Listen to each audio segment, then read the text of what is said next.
Okay, I'm back. For authors, filmmakers, entertainment, and all your listening needs.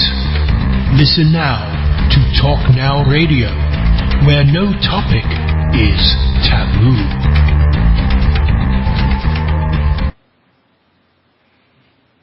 Hello, everyone. Welcome to Talk Now Radio. This is your host, Royce the Redneck Radio Man. And joining me tonight, or this evening rather, is going to be Mack Maloney. And he wants to talk to you about a couple of books that he's recently come out with, pretty close to each other, that's on very similar subjects.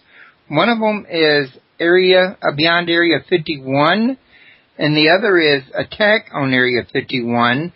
And these books are just recently come to my attention, or rather, that's what I'm trying to say. So I'm going to be learning a little bit about this here tonight as the show goes on. If y'all want to learn more about Mack, you can go to his website at www.mackmahoney.wordpress.com.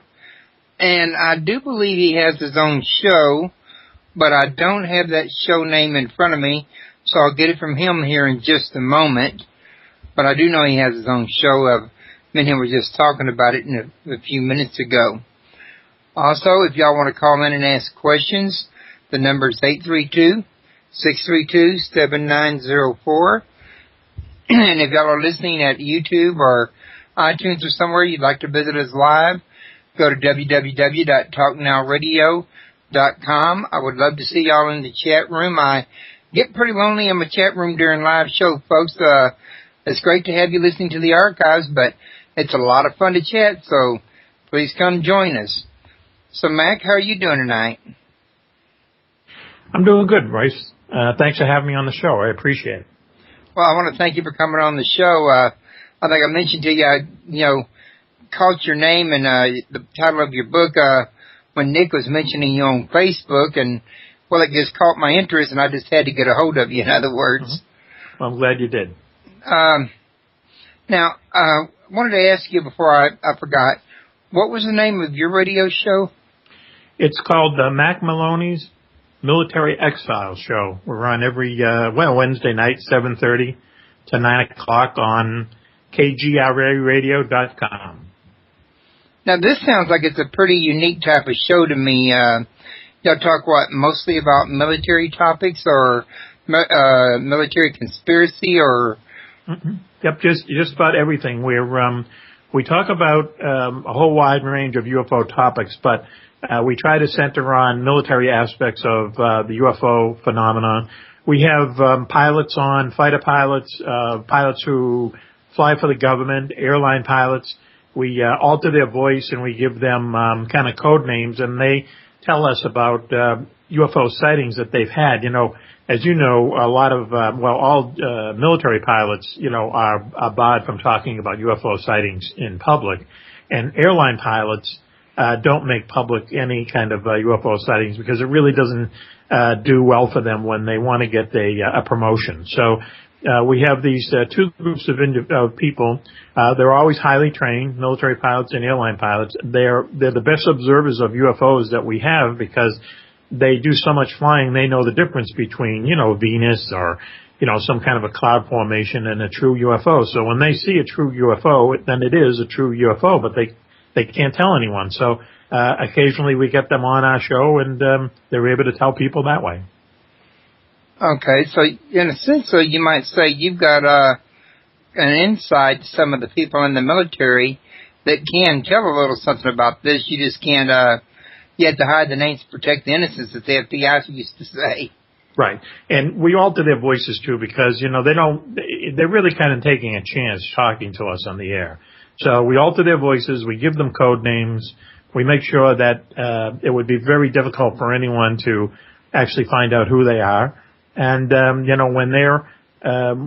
when we lay out kind of the ground rules to them and they understand it, they come on. To tell you the truth, most of them, all of them so far have been friends of mine, people that I've known for quite a while. So they trust that we'll keep their names and their identities out of it, so they're a little more open You've been around long enough to earn trust, in other words. Right, yes, exactly. Which that's a good thing. That, which leads me to another question, which is really not exactly in your book, but I recently had Lynn Caston on. As you know, he has that book out about Journey to Planet Circle. Well, I say, I'm assuming, being an author and being in UFOlogy, that I would assume you'd have probably caught wind of it, in other words. But what I'm saying is, in it he writes about the DIA being involved in Project Serpo. I wondered if you just happen to know of any of the people that worked with Project Serpo or not. No, I don't, and I'm not really familiar with that particular project. I know that the DIA and the CIA and all of the various military intelligence organizations and the U.S. military themselves, I know that they know more about UFOs than they're letting on. I can be sure of that.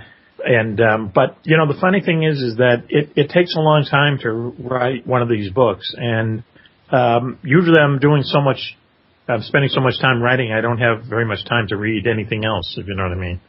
Well, between that and a radio show, you had help with a radio station. I think you were telling me. I do all the promotion, the finding the guests, and checking the material, promoting it, and everything myself.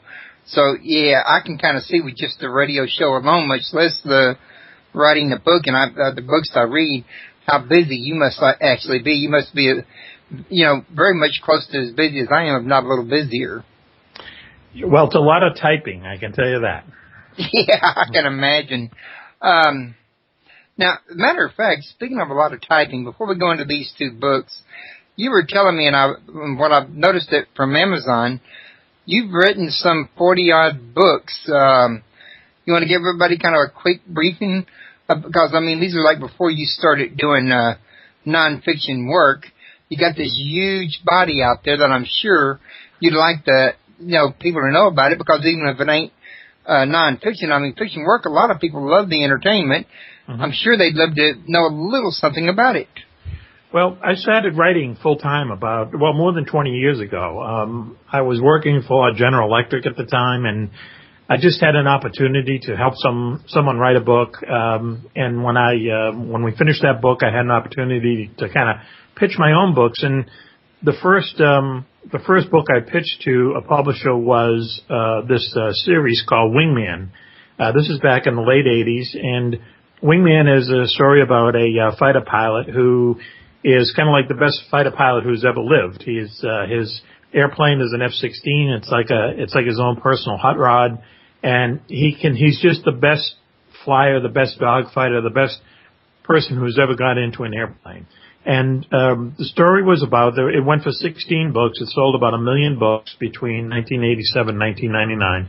And it was about, after World War III, how the Russians took over the United States, and Wingman and his allies are constantly fighting to get America back to where it was before World War III. So a lot of people really liked the books, and they went away for a while. I wrote 16 of them, and I went on to do other things. But just recently, in June, we got to deal with another publisher. So they're all the original books are coming back out as ebooks and as physical books. And I was also able to write book 17, which is called Attack on Area 51. So I have two books out about Area 51 at the same time. So Attack on Area 51 is a $2 download from Amazon.com. And this book we're talking about tonight, Beyond Area 51, is at, bookstores everywhere. Now, is there a difference between Attack on Area 51 and Beyond Area 51 in subject matter? Yes. Beyond Area 51, the whole idea was, when I talked to my editor about it for the first time, which is probably now about a year and a half ago, or even more, there was a lot of Area 51 books on the market at the time. So I said, why don't we do a book about Area 51 that really doesn't mention Area 51? And so that's how we got this idea that we would talk about these places around the world that are like Area 51, but we don't really concentrate on Area 51 very much. But it's only because I had asked someone who I knew years ago who had actually been out to Area 51 a couple of times. I asked them if there are other places like Area 51 out in the Nevada desert, and they said, yeah, Area 51 is kind of like the most famous secret base in the world. You know what I mean? Everyone knows about Area 51, but there are other places out there in the Nevada desert and also throughout the American Southwest that people never hear of. And, they do lots of secret work at these places. And each one of them seems to have some kind of a UFO history to it. So he liked the idea, so we put the nonfiction book, Beyond Area 51, together, and it talks about, I think, 16 or 17 places around the world, like Area 51, but all with this kind of UFO connection.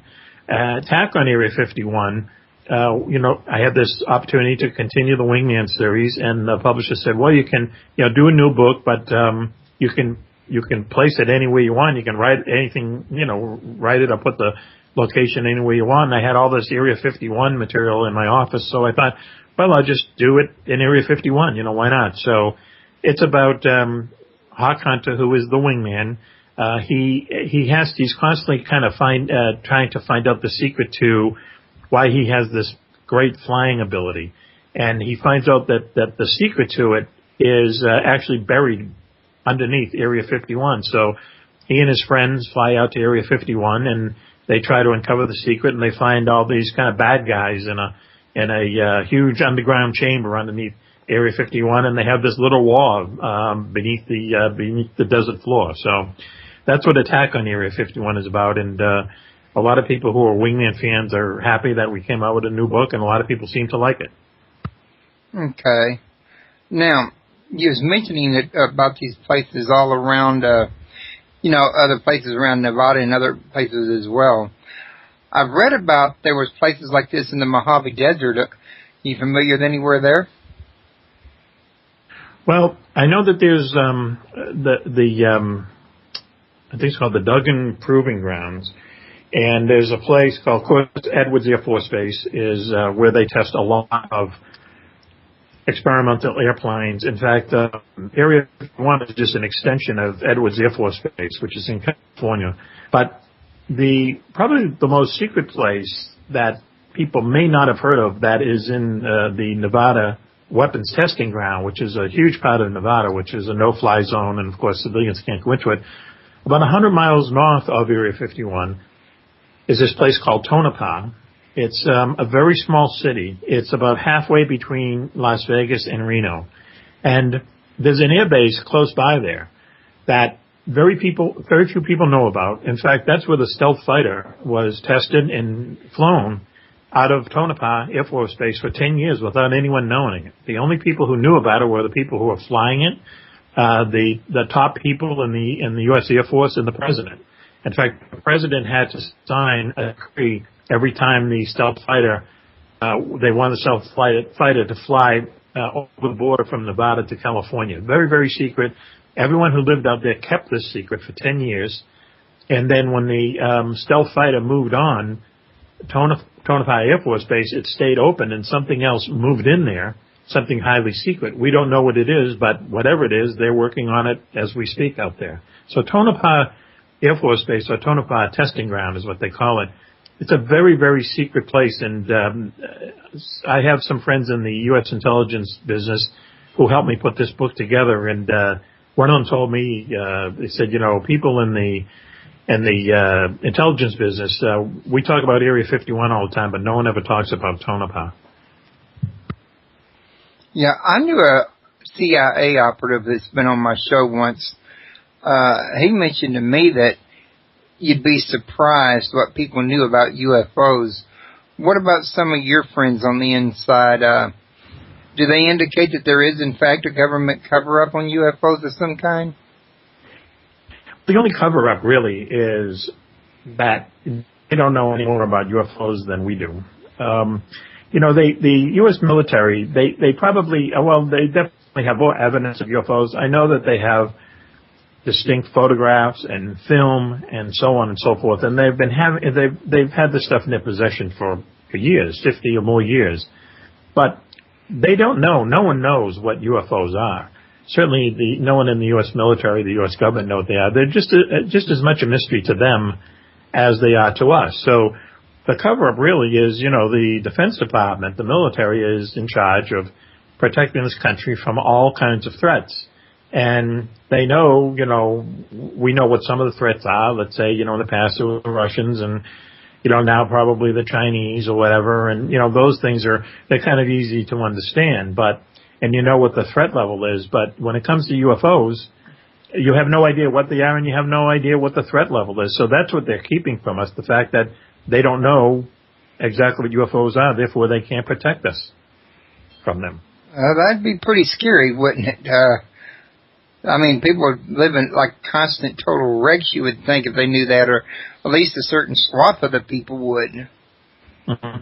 Well, see, that's the thing, too, is that a lot of people think, well, if the government knew what UFOs were, they tell us.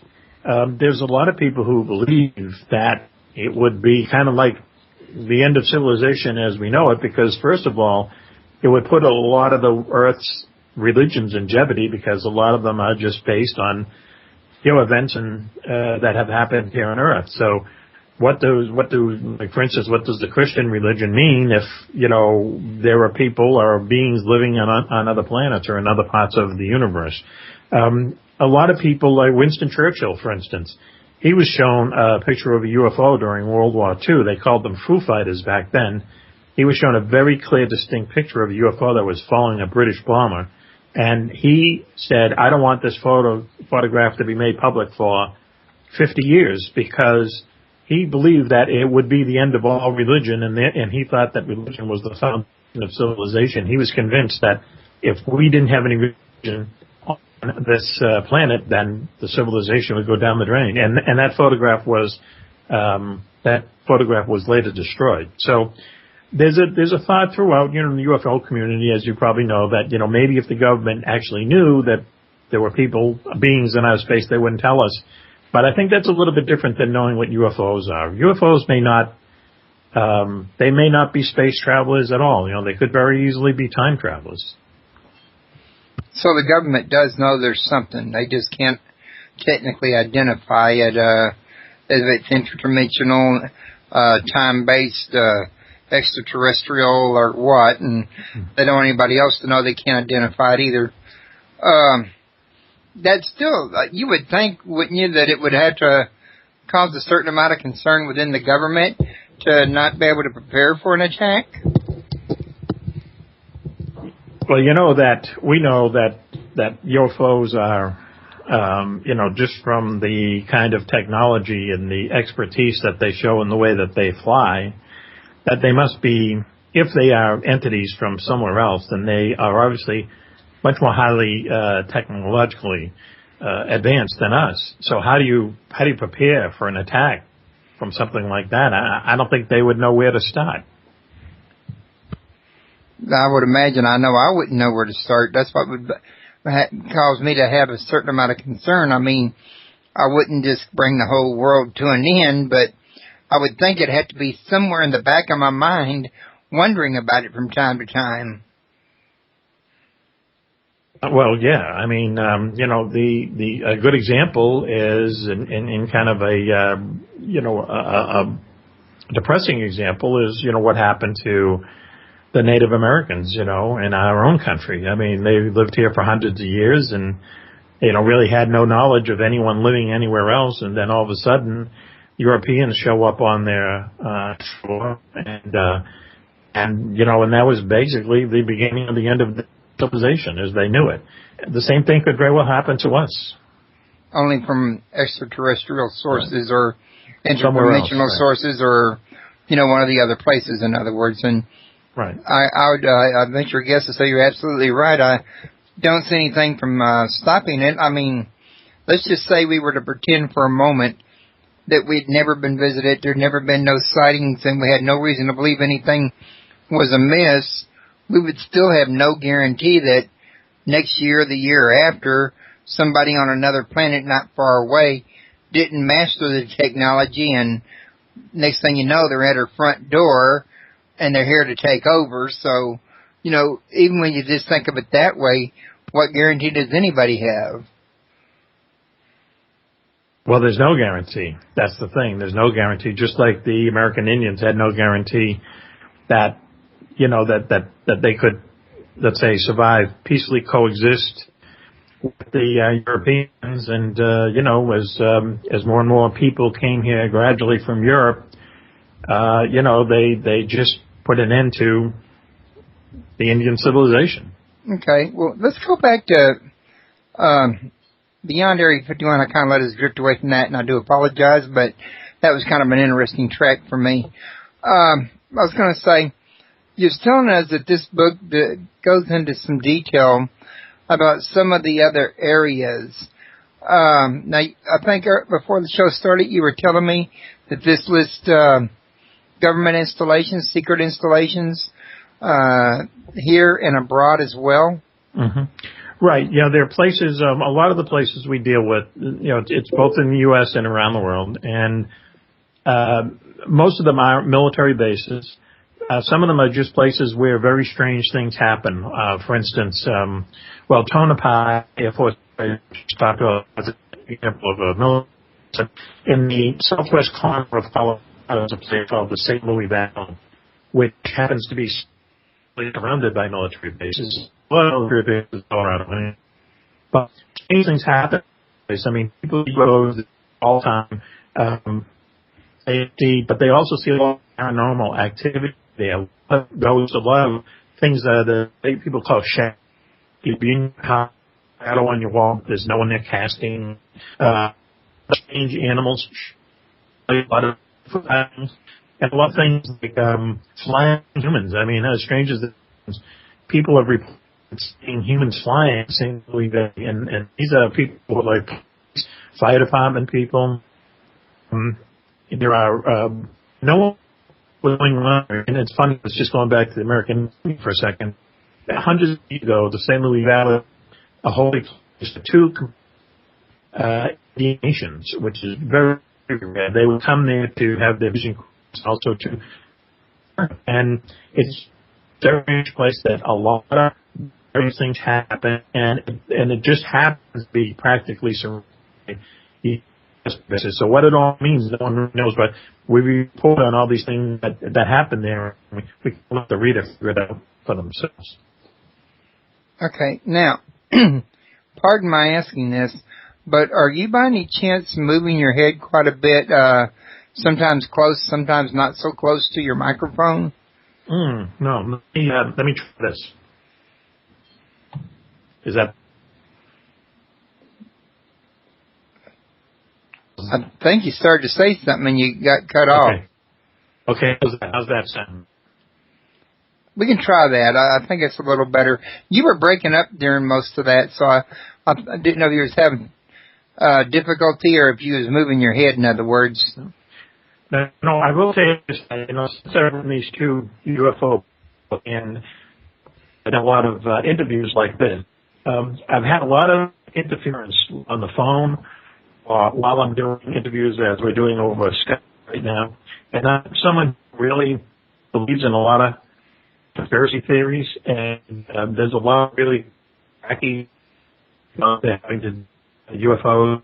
But I can tell you that I've had trouble doing interviews many times since writing these UFO books, and it only happens when I'm talking about UFOs. On the phone, talking about anything else, I never have a phone. But when I'm talking about UFOs, the phone will go dead, or I'll hear a lot of static, or my voice went out. I actually had a friend of mine who I worked with, tell me that, that my phone like that. And as strange as that sounds, and as it is for me to tell you that, we only have indication that someone might be listening on our phone, which is very strange. Which, if that's happening, this whole show could get broke up. Well, I hope it's not breaking up now. Still, is it? Well, it was, a little bit after you did whatever it was you did. Okay. I don't know if it's that. I don't know if it's Skype, or I know if you use Skype for an interview, you usually have to have at least 4 gigabytes of processing speed. I don't know what you got, but I know that a slow computer can also cause it to do it. Well, we do have on this computer, so we do have. Here's the funny thing: is when we're doing the radio show that I was just talking about, we never have any problems doing the show. We any of breakups or anything like that. When I'm talking, when I'm out interviewed about the books, that's the interference always seems to stop. And we just really can't figure it out. I don't have any problems with our computers, but when I'm talking about these books, something always seems to go wrong. So I don't know what to change. Well, I tell you what, if you want to try to call me back at 832-632-7904 from your landline, we can see if the landline does it too. I mean, are we breaking it now still? You didn't just now. If you want to continue to try, we can do that. Okay, why don't we keep trying? Okay. Going back to your book then once again. Are these kind of like in-depth analysis of what goes on at each base? Because I feel confident each one has its own separate agenda. Am I correct? Right. But we don't really get into that because to tell you the truth, that a lot of these secret bases they do stuff that may be fascinating to people in the business, but a lot of it really is just primary testing of classified weapons, some of which we will know about in the future, many of which we won't, because for every 10 secret weapons that are tested, only one of them actually goes into production. For instance, at Area 51, I know that a lot of people, have a lot of opinions about what really happens out there. But I mean, what they really do out there is that they test, for instance, our new spy planes will be tested from there. In the past, they had captured Russian jet fighters that they used to fly out of there and just to kind of see what kind of technology the Russians were using at any particular time. There's probably some kind of hypersonic airplane that is being operated out of Area 51 now, something that might go as fast as 5,000 to 6,000 miles an hour. So, I mean, they do a lot of legitimate secret weapon testing at these places, and that sounds fascinating for the first couple paragraphs, but then it gets pretty dry. So what we do is, as I said before, it just seems like a lot of these secret bases and secret places have some kind of UFO history. So we really kind of tell the story of the base, tell the story of the UFO history and how they might be connected. Okay. Which, Area 51, was that one of the older bases for that type of installation here in the U.S.? Well, the thing about Area 51 is people are always fascinated by how it got its name, but there's really nothing really special about its name. What happened was in the late 40s, when the Atomic Energy Commission knew that they needed some place to test nuclear weapons, the Nevada desert, as you know, is just vast. It just goes on and on forever, and there's nothing out there. So the Atomic Energy Commission simply divided up the desert in Nevada into areas, and then they went from Area 1 to Area 85 or something. And so then a few years later, when the CIA wanted to find a place where they could test a secret weapon aircraft, which turned out to be the U-2 spy plane, they asked the Atomic Energy Commission to use one of these blocks of land that they had designated, and the one they found that had the best, it had a dry lake bed, so it was kind of a runway that went on forever, and it was isolated, and the section that they selected just happened to be Area 51. So Area 51 it's certainly our first modern secret base that the United States has built. There may have been other secret bases, earlier, but they weren't quite as exotic as Area 51 is. Okay. Well, is there any such place as Hangar 18 we've all heard about? Well, I've heard about Hangar 18 too, but once again, it's before I wrote these UFO books, I was someone who I always loved UFOs. I was reading UFO books as a kid, and I wanted to believe everything I read, but when you kind of sit down and have to do it in let's say, a serious manner, and you're getting paid to do it, by a publisher, and you have to really look to things, you find out that a lot of the stories out there are, let's say less than